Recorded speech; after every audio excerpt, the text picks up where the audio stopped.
do we start painting? We mix some paint into our palette, so from the well to the palette, and add some water. And we're going to look for 50% paint, 50% water. I'm cleaning off and adding it onto my paper. This is what I call milk. So it's got that same kind of consistency as milk. Then I'm going to go to what I consider toothpaste, and that's straight out of the tube. So as you can see, it's really thick, it's really dark, especially when I put it down on the paper.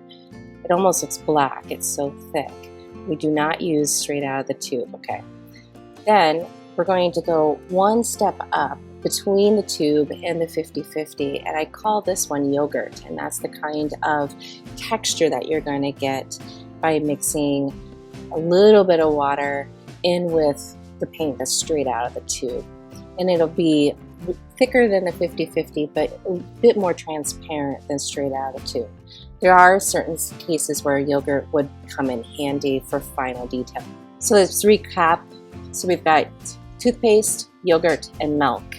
And next, we're going to make our tea.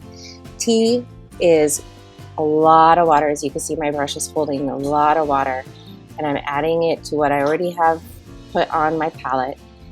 Tea is more water, less paint, and it's going to be very transparent like a tissue paper. It's great for glazing, especially when you want to build up color. It's important to note that watercolor, when it dries, will dry 15 to 20% lighter. So especially when you are painting that tea, keep in mind it will get a lot lighter after it has dried. This is straight out of the tube toothpaste, and then we're going to make our yogurt by adding some more water to the toothpaste to make the yogurt. So just a little bit more water, and you won't need a whole lot. It's more paint, less water. Then after we get that settled in there, we're going to add even more water, which will come out to be that 50-50% in milk. Finally, we're going to grab a lot more water to bring in that tea. I suggest continuing to practice this fourth step until you've got a good handle on it. It's always good to carry a spray bottle around with you to re-wet your paints if they've been sitting for a while. It also makes it very quick and easy for cleanup on the palette. Just spray it down and grab a towel and wipe it all up. It's a good idea to clean your palette between projects, but you rarely, if ever, want to clean out your wells. Your wells being what holds your paint. Remember, your palette is where you pull color out to mix water and to get your consistencies. Sometimes you'll have a little bit of paint left on the palette, and you can just re-wet it, but it will take some time to re-wet because it has been sitting there for a while. Give it some time, just needs a lot of water and a lot of love.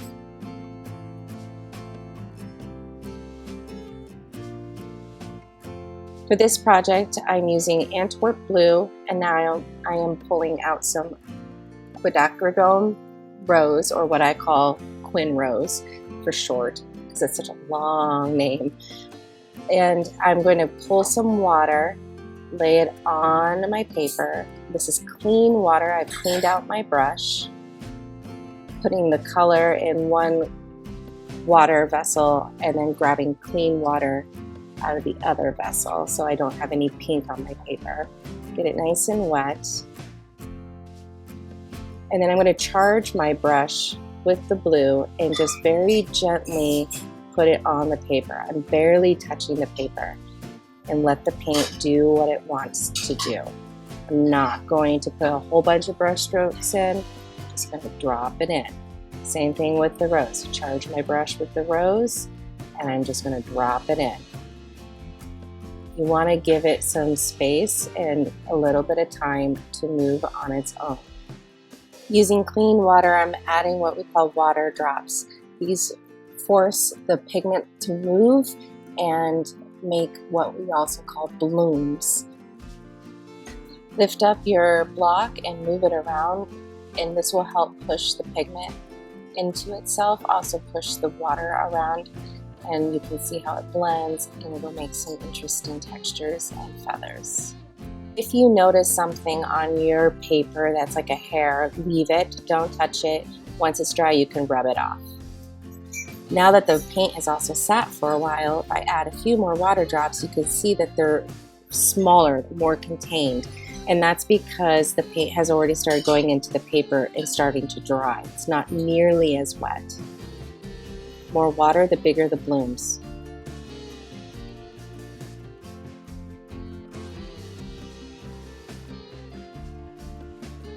I'm going to grab another color. This one is my rose violet. And then I'm also going to grab a sap green. Charge my brush. I'm just going to start, and this is wet on to dry. So by grabbing more water and bringing it down to the paint that's on the paper, you can see that it doesn't take a whole lot to get it to blend all together. But don't go back in there too many times. Grab your next color and drop it in.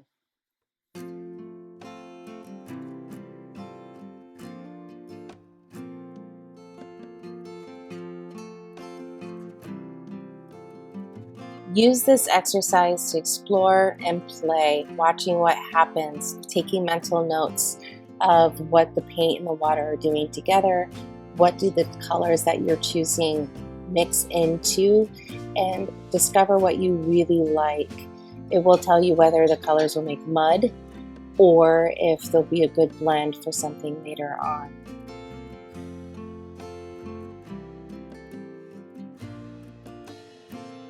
My pink and blue purple globe is dried up a bit, and so I'm going to add some more clean water drops just to get the smallest blooms. I usually call the paper a sheen. That's when most of the water has gone down, and then it's just a little bit of moisture on top to get these wonderful blooms.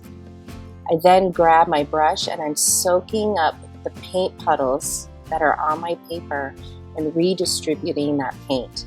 Your brush is also a sponge. So if you take out most of the water out of your brush and then apply it down onto your paper, it'll pick up whatever wet paint there is.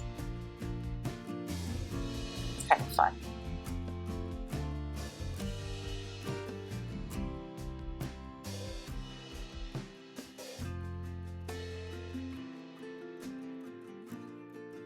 And I'm going to grab some more paint, charge my brush, and bring some of that paint in to add more depth and interest. I'm just playing, using my imagination, going around some of the blooms. And then I'm going to grab more blue. I really like the violets.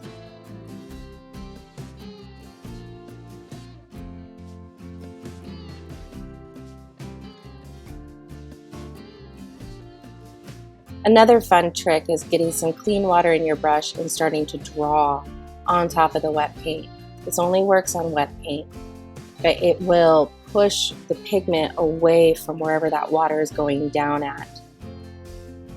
You also kind of grab some extra wet paint, and you can see it drawing on the left side of my globe.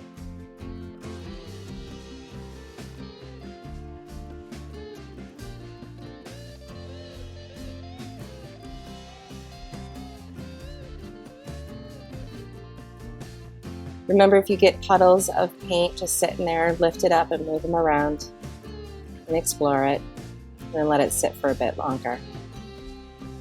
Let's make another globe, adding water down onto the paper, good amount of water so I could paint wet onto wet.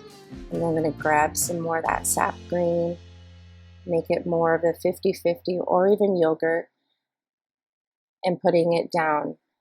You should have enough water on your paper to see it running downward on its own. It has like this really beautiful feather effect. And then I'm going to add the blue at the bottom and want it to rise up just a bit.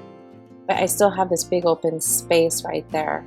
So I'm going to go ahead and grab one more color, and I'm just going to drop it in and see what it does.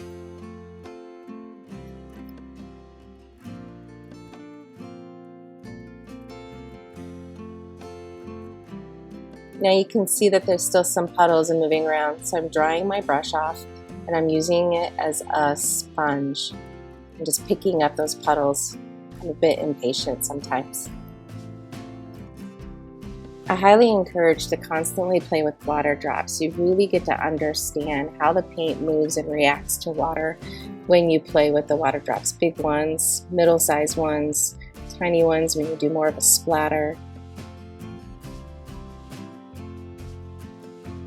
Don't forget to label the colors that you have used in your exercises. This way you won't ever forget what color combinations created what. So how does all this apply to when you're actually painting something that you recognize? So here I'm going to make some leaves by following the wet onto dry, but adding more water as I create the leaves to give a little bit more play. Just dropping water in and pulling that paint down. And then I'm going to continue by dropping in other colors, just like we did with the globes. Where it's wet, the paint will go. Where it's dry, it will not.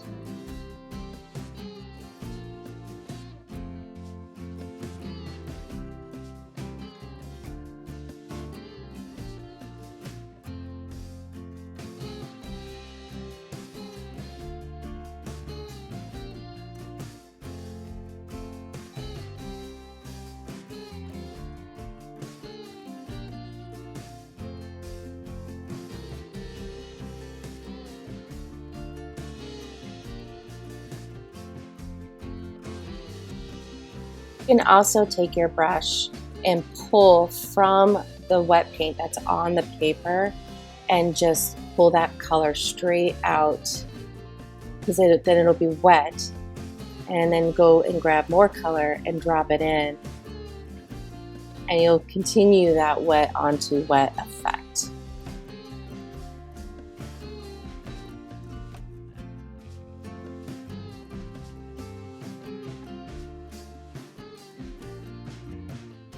I know I'm moving very, very fast, but keep in mind lots and lots of water will give you a lot of time. It's better to have too much water than not enough water when you first start. Let's take a look and see what this would look like using these techniques on a more finalized piece.